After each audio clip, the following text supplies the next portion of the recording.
Bonjour à tous. L'affaire a été confirmée hier par l'Est républicain. Une affaire de viol entre deux enfants âgés de 8 et 9 ans a été signalée aux autorités au début du mois. La terrible scène a été filmée hors cadre scolaire à Besançon et a été envoyée à plusieurs élèves bisontins.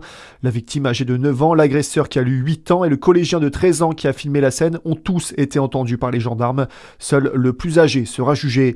C'est une escroquerie qui touche tout le département. Les gendarmes de Saône-et-Loire mettent en garde contre les arnaques aux faux coursiers. Les escrocs vous contactent par mail ou par SMS en se faisant passer pour votre banque, par exemple. Ils vous signalent un problème avec votre carte bancaire et vous proposent donc d'envoyer un coursier récupérer votre carte à votre domicile. Si vous êtes victime, faites opposition et portez plainte.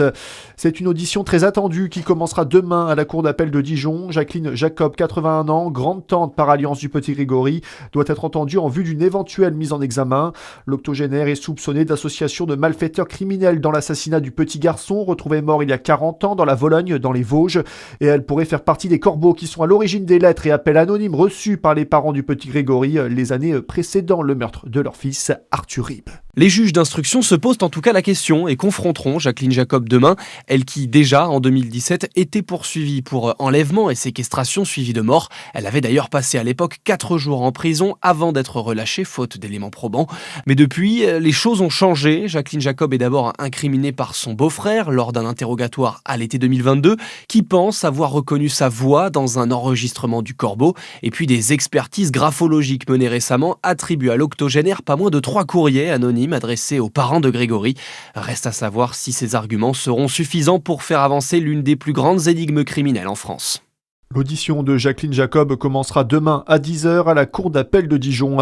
Dans le reste de l'actualité également, ça souffle fort sur l'ouest de la France. La tempête Benjamin balaye ce matin la façade atlantique, mais également les Hauts-de-France, une partie du Massif central ou encore les Alpes-Maritimes. 19 départements en tout sont en alerte orange pour vent, pluie, inondation ou encore vagues, submersion. Les rafales de vent ont déjà dépassé les 160 km/h en Seine-Maritime, 140 sur l'île de Ré.